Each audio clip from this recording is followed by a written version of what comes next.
Hey y'all, this is Miss Sanders, your favorite 7th grade math teacher, coming to you with another video. So this is the part B of your packet, the skills practice, and this is also under proportional relationships. So this section, you're gonna have a table of values that you need to complete. You're gonna complete the graph, and then you're gonna determine if the situation is linear or non-linear. And remember, if you recall from your foldable, linear means that it makes a straight line because of the first 4 letters, and linear is line. So that's how you can remember it. Also, you're gonna determine if the situation is proportional or not. And remember, in your foldable, there were 3 things that determine if a graph is proportional. It has to be linear, it has to pass through the origin, which is 0, 0, and it has to have a constant rate of change. So let's jump into number 1. I will do this example for you, and then you have 2 through 6 on your own. Remember, you can rewind this if you feel like you don't understand or you missed something. You can always go back and rewind the video, and I'll re-explain it as many times as you need. Number 1, Catherine makes $12 per hour at her job. If you look at the table, you have hours worked, 2, 3, 5, and then you have 15. But in the problem, it says that she makes $12 per hour. So what I want to do is I want to find out from that per hour, which is 1 hour, the unit rate, which we learned, I want to fill in the rest of the table. So if she worked 1 hour and made $12, we can figure out how much she made in 2 hours by multiplying times 2 or adding 12 twice. Now, I'm good at my 12s. If you are not, it's okay. Multiply it out. 12 times 2 is 24. They want to know how much she worked in 3 hours. 3 times 12 is 36. Now, 5 hours, 5 times 12 is 60. And then I'm going to skip over to 15. 15 times 12 is 180. If you don't know that, that's okay. Just make sure you use your scratch paper like I did here. I multiplied it out until I found my answer. Now I have the amount that she made, but I do not have the hours that are associated with that. So one thing that I can do is I can work backwards. I can take 120 and divide 12 into that and receive an answer, or on a separate scratch sheet of paper, I can continue the pattern. After 5, find 6 hours, 7 hours, 8 hours, all the way up until I get to 120. But I'm just gonna divide. 120 divided by 12 is 10. Now I'm gonna jump down here to 240. There are a few things I can do. I can divide, but I noticed a pattern, which all of these have a pattern, which means it does have a constant rate of change. I noticed that 120 is half of 240. If I take 120 and multiply it times 2, I'm gonna get 240. So that means that I can do the same thing to this side. I can multiply 10 times 2 to get 20. So that means that she earns $240 for 20 hours. Now that I have my table completed and I have values, I can actually complete the graph.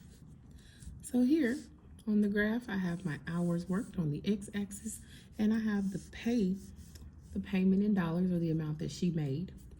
So I'm gonna start with my unit rate, which is 1. It's the one that was given in the problem. Catherine makes $12 per hour. Per hour means every 1 hour. This graph is counting by ones. Each square is 1. So for 1 hour, she made $12. But I need to figure out my boxes on my y-axis. They're counting by 25s. So half of 25 is about 12.50. It is 12.50. And so that means that I want to add 12.50 each time to get to the next one. This one will be 37.50. This one will be 62.50, and so forth. I'm just gonna start there. $12, that'll be right there, right below the line. So then the next one is 2 for 2 hours. She was paid $24. 2 and 24, right below that 25. Then for 3, which is in between 2 and 4, she worked she earned $36. 36 is right below that 37. So far, so good. It is linear. So now let's skip to 5, which is between 4 and 6. And 5 was $60, which is right below that 62 mark.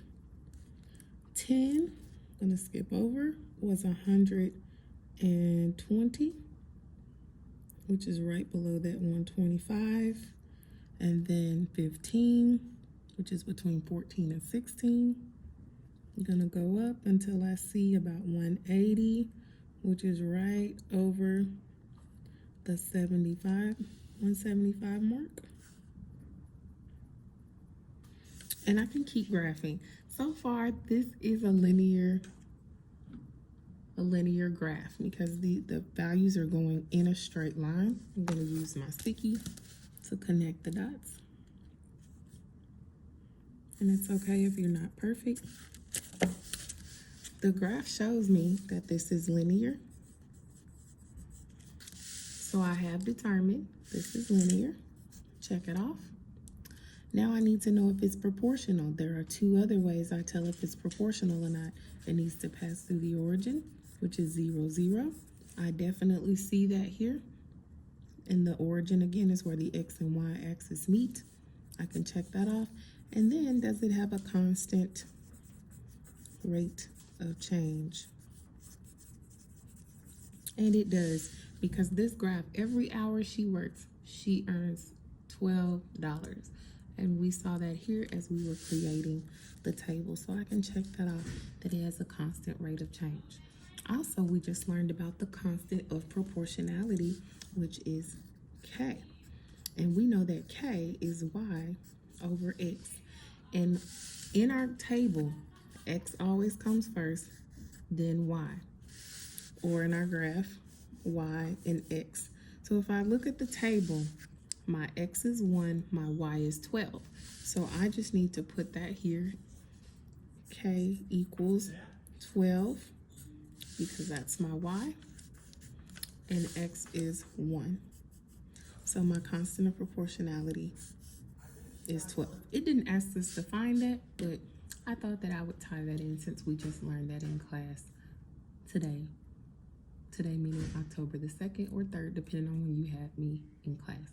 All right, you have 5 more problems. You got it. Rewind if you need to. Peace.